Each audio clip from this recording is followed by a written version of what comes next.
অত্যন্ত একটি শিক্ষণীয় গল্প।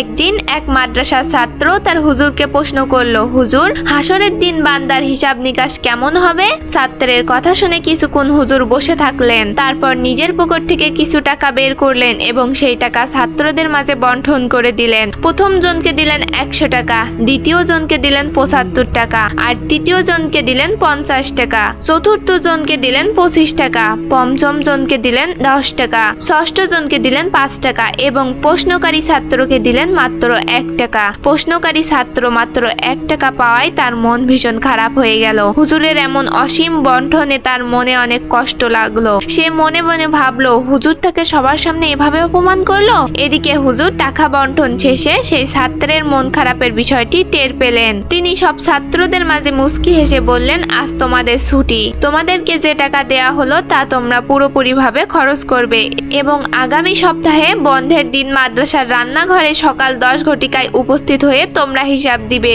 সাপ্তাহিক বন্ধের দিন ছাত্ররা সবাই উপস্থিত হলো। হুজুর সবার আগে থেকেই উপস্থিত ছিলেন। হুজুর সবাইকে উপস্থিত দেখে খুশি হলেন। সবাই আসার পর হুজুর বললেন, তোমরা কোথায় কোথায় এই টাকা খরচ করেছো তা এখন আমাকে হিসাব দেবে। তোমরা সবাই এই গরম তাওয়াতে দাঁড়িয়ে আমার টাকার হিসাব দিবে, কে কোথায় খরচ করেছো। প্রথমে হলো সেই ছাত্র যাকে 100 টাকা দেওয়া হয়েছিল।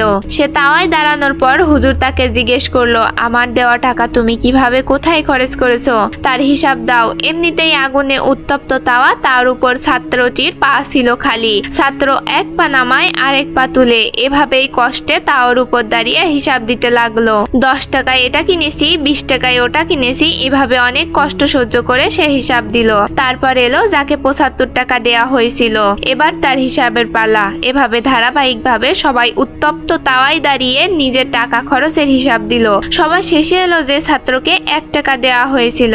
সে হাসি মুখে দৌড়ে এসে তাওয়ার উপর দাঁড়িয়ে এক কথায় টাকার হিসাব দিয়ে হুজুরের সামনে দাঁড়ালো। বাকিরা তখন সবাই পোড়া পায়ে পানি ঢালছে। তখন হুজুর বললেন, এই হলো হাসরের মাঠের একটি হিসাবের নমুনা। যার ক্ষমতা ও সম্পদ যত বেশি হবে তার হিসাব ততই কঠিন হবে, আর যার ক্ষমতা ও সম্পদ যত কম হবে তার হিসাব তত সহজ হবে। হে আল্লাহ, আমাদের হিসাব আপনি অতি সহজ করে দিন, আমিন। আসসালামু আলাইকুম। আপনি যদি ইসলামিক গল্প পড়তে ভালোবাসেন তাহলে আমার চ্যানেলটি অবশ্যই সাবস্ক্রাইব করে দিবেন, আর যদি ফেসবুক পেজ থেকে দেখে থাকেন তাহলে অবশ্যই পেজটি ফলো করে দিবেন।